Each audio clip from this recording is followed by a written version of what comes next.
Welcome to electrical scientist YouTube channel. दोस्तों, आज से हम एक नई सीरीज शुरू करने वाले हैं जहां में हम बेसिक से लेके एडवांस तक हर एक टॉपिक, हर एक सब्जेक्ट कवर करेंगे, जिसका फ़ायदा हमें चाहे यूनिवर्सिटी एग्ज़ाम हो या कोई कॉम्पिटिटिव एग्ज़ाम हो, हर एक एग्ज़ाम में होगा।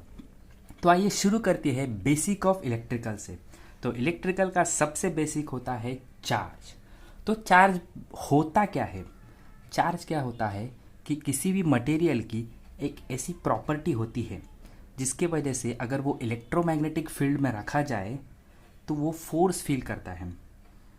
ये है बेसिक चार्ज। तो चार्ज का यूनिट क्या होता है? चार्ज का यूनिट होता है कूलम। तो चार्ज पॉजिटिव भी हो सकता है जैसे कि प्रोटॉन हुआ, और नेगेटिव भी हो सकता है जैसे कि इलेक्ट्रॉन। तो एक इलेक्ट्रॉन का चार्ज कितना होता है? हमको जैसे कि पता है कि एक इलेक्ट्रॉन का चार्ज होता है 1.6021 इंटू 10⁻⁻19 कूलम।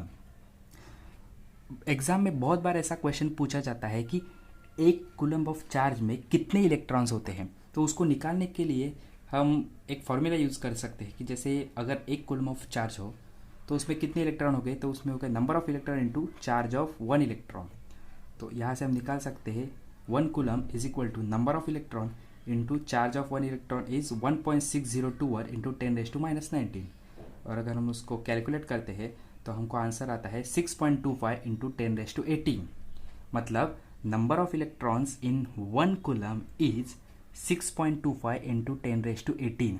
मतलब एक कूलम में इतने इलेक्ट्रॉन्स होते हैं। और ये क्वेश्चन बहुत बार एग्जाम में पूछा गया है, इसीलिए इसको हाईलाइट किया है। तो बेसिक में दूसरी चीज़ आती है जो होती है करंट। तो करंट क्या होता है? करंट होता है फ्लो ऑफ इलेक्ट्रिक चार्ज। जैसे कि यहाँ पे एक डायग्राम दिख रही है, यहाँ पे समझो एक कंडक्टर है। अगर उसको हम बैटरी वोल्टेज देते हैं तो जो उसके इलेक्ट्रॉन्स होते हैं वो नेगेटिव टर्मिनल से लेके पॉजिटिव टर्मिनल तक मूव होते हैं। और करंट का डायरेक्शन उसके बिल्कुल अपोजिट होता है। जहाँ की इलेक्ट्रॉन नेगेटिव से पॉजिटिव फ्लो हो रहे हैं, वहाँ पे करंट पॉजिटिव से लेके नेगेटिव में फ्लो होता है। तो करंट का फॉर्मूला होता है, करंट होता है चार्ज पर यूनिट टाइम। मतलब एक यूनिट टाइम में कितना चार्ज फ्लो हुआ उससे हम करंट निकालते हैं, जैसे I is equal to Q/T। ये भी एक बहुत इंपॉर्टेंट फॉर्मूला है। और करंट का यूनिट होता है एम्पियर। इसका मतलब 1 एम्पियर ऑफ करंट में कब होता है? जब उसमें 1 कूलम ऑफ चार्ज 1 सेकेंड में फ्लो होता है, तो उसे हम 1 एम्पियर कहते हैं।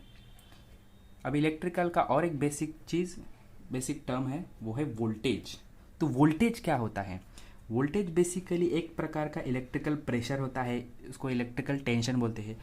या फिर अगर सरल भाषा में कहा जाए तो वो एक पोटेंशियल डिफरेंस होता है दो पॉइंट के बीच का। जैसे यहाँ पे ये 2 पॉइंट है, यहाँ पे कितना पोटेंशियल है और यहाँ पे कितना पोटेंशियल है, ये दोनों का अगर हमने डिफरेंस निकाला तो हम उसको पोटेंशियल डिफरेंस यानी कि वोल्टेज बोलते हैं।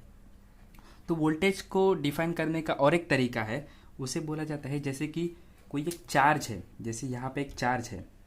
अगर वो चार्ज को हमें यहाँ से लेके यहाँ तक मूव करना है या फिर यहाँ से लेके यहाँ तक मूव करना है, तो 1 कूलम ऑफ चार्ज को ये पॉइंट से लेके ये पॉइंट तक अगर मूव करना है तो कितना वर्क डन होता है, उस प्रेशर को भी वोल्टेज कहते हैं। मतलब वोल्टेज का एक और फॉर्मूला है, voltage is equal to work done per unit charge. और वोल्टेज का यूनिट होता है वोल्ट, जो कि बहुत कॉमन है। और ये दूसरा जो यूनिट है जो ये फॉर्मूला से आता है, जूल पर कूलम। ये ज़्यादातर बच्चों को नहीं पता होता, लेकिन ये यूनिट भी एग्जाम में पूछा जाता है। तो ये हमारा फर्स्ट बेसिक लेक्चर है। आगे और भी नए नए टॉपिक हम लेके आएंगे। तो आपको ये लेक्चर कैसा लगा ये हमको कमेंट में ज़रूर बताएं।